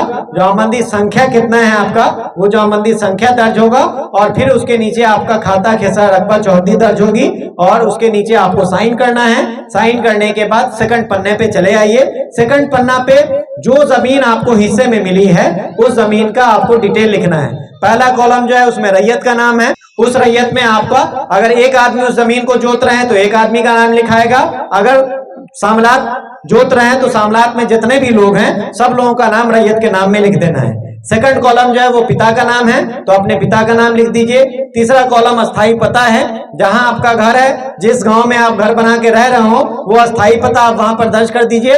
उसके बाद जमीन का ब्यौरा आता है, आपका खाता संख्या, आपका खेसरा संख्या, आपकी रकबा, आपका रकबा और आपकी चौहदी, ये क्या है वो चीज वहां पर दर्ज करना है। और जमाबंदी जिनके भी नाम से कायम है उसकी जमाबंदी संख्या कितनी है ये चीज वहां पर दर्ज करना है। ठीक है, तो आपके पास जितनी भी जमीन है, चाहे कितने भी खाता की जमीन हो सकता है एक खाते में भी आपकी जमीन हो और 10 खाते में भी आपकी जमीन हो, तो वैसा जितना भी जमीन है वो सारा उस पेज पे दर्ज कर देना है। दर्ज करने के बाद आपको उस पे साइन करना है। साइन करने के बाद नीचे अपना पूरा पता दर्ज करना है। तो ये पूरा प्रोसेस रहा फॉर्म 2 और 3(1) भरने का। उम्मीद करते हैं कि आप लोग समझ गए होंगे और समझ के सभी लोग अपना अपना फॉर्म भर के, फॉर्म भरने का जो समय सीमा है इससे पूर्व भी आप लोगों को बताया गया था कि ये समय सीमा आपको 20 अगस्त से शुरू हो चुका है। 20 अगस्त यानी कि पिछला महीना जो था उसके 20 तारीख से शुरू हो चुका है। बहुत सारे लोग ले जाके आपके गांव से ही आपके समाज से जमा भी किए हैं। जो लोग छूटे हुए हैं उन लोगों के पास अभी समय है, ये समय 30 सितंबर का दिया हुआ है विभाग की तरफ से कि 30 सितंबर तक आपका फॉर्म लेने का समय है। और ये फॉर्म लेने का जो सिस्टम है वो सिस्टम ये है कि इसको ऑनलाइन करना पड़ता है हम लोगों को। तो अगर एक बार ऑनलाइन विंडो बंद हो गई तो फिर वो आपका ऑनलाइन काम नहीं हो पाएगा। तो अभी आप लोगों के पास लगभग हम समझते हैं 25 दिन और है। आज 5 तारीख हो गया, 25 दिन और है। इस 25 दिन में आप लोग सभी लोग अपना अपना फॉर्म भर के जो भी पेपर है वो पेपर सुरक्षित करके उसके साथ लगाकर कार्यालय में, सिविल कार्यालय में लाके जमा कर दें, या फिर आपके गांव में जिस दिन अमीन साहब आएंगे तो आप अपने अमीन को भी हैंड ओवर कर सकते हैं। वो फॉर्म उनको दे सकते हैं और फॉर्म देने के बाद आप लोग हर हाल में उसका रिसीविंग ले लीजिएगा। ठीक है, जो भी जमा करेंगे, चाहे आप अमीन के पास जमा कर रहे हैं या सिविल कार्यालय में जमा कर रहे हैं, सर्वे ऑफिस में जमा कर रहे हैं, हर जगह आप उसका रिसीविंग हर हाल में लीजिएगा। रिसीविंग नहीं लीजिएगा तो हो सकता है आपको बाद में परेशानी का सामना करना पड़े। तो आप लोग रिसीविंग कॉपी भी एक लेके आइएगा, उस पर साइन करवा के रिसीविंग ले लीजिएगा। तो ये प्रोसेस आपको फॉर्म भरने का हो गया। 30 सितंबर तक हर हाल में आप लोग सारे लोग फॉर्म भर दीजिए। 30 तारीख के बाद आपके गांव का काम शुरू होगा और गांव के काम में सबसे पहला जो काम होता है वो होता है जमीन का सत्यापन। जो आपका भूमि है, जो आपके गांव में जमीन है, उसका सत्यापन करवाना। तो उसका सत्यापन हम लोग करते हैं। जो हम लोगों के पास नक्शा बन के आया हुआ है उस नक्शा का मिलान आपके स्थल से हम लोग करते हैं कि जो नक्शा हम लोगों के पास बना हुआ है वैसा ही स्थल पे हूबहू है या नहीं है। अगर उसमें कोई चेंजिंग पाई जाती है, कोई बदलाव पाया जाता है, तो नक्शा में हम लोग सुधार करते हैं और सुधार करने के बाद उसको ऑनलाइन सुधार करवाते हैं, जिसको डिजिटलाइज नक्शा आप लोग सुनते होंगे कि डिजिटलाइज नक्शा बनता है। तो वैसा ही डिजिटल नक्शा हम लोग बनवाते हैं सुधार करके। आपके प्लॉट पे अमीन साहब गए, प्लॉट का शेप कि आपके प्लॉट पे अमीन जाएंगे और प्लॉट पे जाने के बाद जो नक्शा हम लोगों को मिला हुआ है उस नक्शा का मिलान आपके प्लॉट से करेंगे। आप बता रहे हैं कि मेरी जमीन 4 डिसमिल है, वो एरिया स्टेटमेंट हम लोगों के पास बन के आया हुआ रहता है। जो नक्शा का रकबा है वो भी हम लोगों के पास उपलब्ध रहता है। आपके प्लॉट का नक्शा से हम लोग मिलान करेंगे और मिलान करने के बाद उसका रकबा का मिलान करेंगे। रकबा का मिलान करने के बाद अगर वो बिल्कुल सही बना हुआ है, जो आप बता रहे हैं, जो आपका पेपर है जमीन का, वो पेपर सही बता रहा है। जैसे एग्जांपल के तौर पे हम लेते हैं कि 4 डिसमिल आपका जमीन बता रहा है, आपके पेपर आपके पास जो पेपर है वो भी 4 डिसमिल का है और करने के क्रम में आपका प्लॉट हम 4 डिसमिल का ही पाए। 4 डिसमिल उसमें कुछ करने की जरूरत नहीं है, वो यथावत रह जाएगा, उसमें कोई सुधार नहीं। जो प्लॉट है वो आपको प्लॉट मिल रहा है, उसमें अगर किसी हम प्लॉट पे गए और प्लॉट पे जाने के बाद पेपर भी 4 डिसमिल है लेकिन मेरे नक्शा में वो 3 डिसमिल का आया हुआ है। जो रकबा हम लोगों को मिला हुआ है वो 3 डिसमिल का मिला हुआ है। तो वैसी स्थिति में हम लोग आपके जो चौहदीदार हैं उस चौहदीदार का नक्शा चेक करते हैं और नक्शा चेक करने के बाद उनका रकबा मिला हो रहा है, तो वैसी स्थिति में कोई ना कोई आपका जमीन दखल कब्जा किए हुआ होगा आपके चौहदीदार। ठीक है, आपका नक्शा सुधार करते हैं और सुधार करने के बाद फिर नया नक्शा बनता है और नक्शा बनने के बाद फिर आपका आगे का जो भी खतियान बनाने का प्रक्रम है वो चलता है। ठीक है, तो वो सारे गांव का इस तरह से होगा और सारे गांव का होने के उपरांत एक नया नक्शा बनेगा जिसको डिजिटलाइज नक्शा बोलते हैं। वो नक्शा बनने के बाद फिर आप लोगों का काम शुरू होता है खतियान बनने का। पहला काम होता है नक्शा का मिलान, नक्शा का सुधार, और नक्शा का सुधार जैसे ही हो गया तो नक्शा के सुधार होने के बाद आपका जमीन का जो भी जमीन है आपके गांव में उसका मालिकाना हक तय करने का समय आता है और वो मालिकाना हक तय आपके खतियान से होता है। तो वैसी स्थिति में आपसे हम आपका जमीन का पेपर मांगते हैं। जो पेपर आप अभी मेरे पास जमा करेंगे, जो फोटोकॉपी जमा किए रहेंगे फॉर्म के साथ, उसका ओरिजिनल कॉपी आपसे हम मांगेंगे और ओरिजिनल कॉपी मांगने के बाद उसका मिलान किया जाएगा आपके ओरिजिनल से। अगर वो सही पाया जाएगा, आपका दखल भी शांतिपूर्ण है, आपका कब्जा भी है उस जमीन पर और आपका पेपर भी उस जमीन का है, तो आपके नाम से खतियान बनाने का प्रोसेस शुरू किया जाएगा। वो खतियान बनाने के प्रोसेस में एक पंजी का इस्तेमाल होता है जिसको याददाश्त पंजी बोलते हैं। उस पे आपका सारा डिटेल दर्ज किया जाएगा। आपको जमीन कैसे प्राप्त हुई, ये पूर्व में किसकी जमीन थी, उससे आपका क्या रिलेशन है, वो सारा उस पे दर्ज किया जाता है और दर्ज करने के उपरांत आपका उस पे हस्ताक्षर लिया जाता है। सारे लोग ये चीज एकदम ध्यान से सुन लीजिए कि जब खानापुरी की प्रोसेस शुरू होगी, एक पंजी बनती है जिसको याददाश्त पंजी बोलते हैं। उस पंजी बनाने का प्रोसेस शुरू होगा। उस प्रोसेस को हम लोग खानापुरी की प्रक्रिया बोलते हैं। तो खानापुरी की प्रक्रिया जब भी शुरू होगी, आपको आपके जमीन का पेपर लेके बुलाया जाएगा कि ओरिजिनल पेपर आप लेके आइए, उसकी जांच होगी और सत्यापित करके आपका नाम दर्ज किया जाएगा। तो जैसे ही आपका पेपर सत्यापित हो जाता है, सत्यापित होने के बाद आपके नाम पर वो जमीन दर्ज कर दी जाती है रजिस्टर में, तो आप याद से अपना साइन उस रजिस्टर पे कर दीजिएगा। वो साइन करने से ये साबित हो गया कि आपके पेपर का सत्यापन आपके स्तर से करवा दिया गया है। अगर आप साइन छोड़ देंगे तो साइन छूटने का मतलब ये है कि आपके पेपर का सत्यापन, आपका जो प्रमाण है उसका सत्यापन आपके स्तर से नहीं करवाया गया है। वो जेरॉक्स कॉपी के आधार पे ही काम अभी चल रहा है। तो जब तक आप सत्यापन नहीं करवाएंगे तब तक उस पर संशय की स्थिति बनी रहेगी, और संशय की स्थिति जब बनती है तो फिर मामला बिगड़ जाता है। तो आप लोग जब भी सत्यापन करवाएंगे, ओरिजिनल पेपर का चेक करवाएंगे, तो चेक करवाने के बाद अमीन साहब को बोलिएगा कि आप मेरा हस्ताक्षर उस पंजी पे ले लीजिए, और हस्ताक्षर जैसे ही आप कर दिए तो फिर वहां से आपका काम खत्म हो जाता है। फिर कार्यालय स्तर का काम चलता है, उसकी जांच होती है। जांच होने के उपरांत अगर सही पाया जाता है तो आपके नाम से खतियान का पर्चा बनता है। खतियान जो बनता है, खतियान फाइनल बनने से पहले 3 बार उसका पर्चा बनता है। वो पर्चा इसलिए बनता है कि आप उसको देख के ये सुनिश्चित हो लें कि जो खतियान का पर्चा बना है, जो हम लोग कोशिश कर रहे हैं खतियान बनाने का, वो बिल्कुल सही बना हुआ है या नहीं। आपके नाम में, आपके पिताजी में के नाम में, आपकी जाति में, या आपका मोबाइल नंबर, आधार नंबर, या फिर आपका खाता खेसरा जो भी है, वो टाइप करने में कुछ मिस्टेक हो गया है या कुछ गलती हो गई है, वो देख के आप सुनिश्चित हो लें कि ये बिल्कुल सही है या नहीं है। तो वो जांच करने के लिए 3 बार पर्चा बनता है, और तीनों बार वो पर्चा आम ग्रामीणों को, आम रैयतों को, आम किसानों को उपलब्ध करवाया जाता है। आप लोग वहां से देख के संतुष्ट हो लेंगे। 100% अगर संतुष्ट हो लेते हैं, उसमें कोई कमी नहीं पाई जाएगी, तब जाके तीसरे चरण में फाइनल खतियान का प्रकाशन होता है। खतियान तब बनता है, खतियान अभी नहीं बन रहा है। अभी खतियान का रफ कॉपी बनेगा, 3 बार आप लोगों को रफ कॉपी मिलेगी, चौथी बार में उसका जाके खतियान फाइनल बनेगा।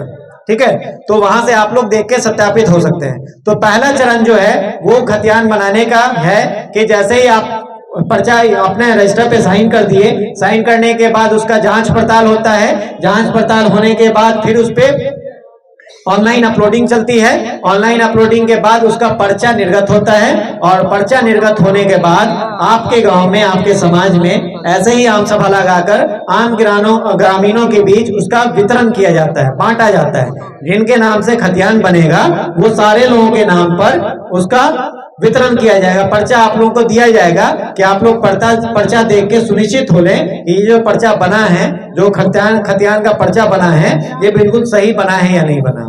तो वो देख के आप सुनिश्चित हो लेंगे। सुनिश्चित होने के बाद अगर वो सही रहेगा तब तो कोई दिक्कत ही नहीं है। 99% चांस है कि वो सही रहेगा।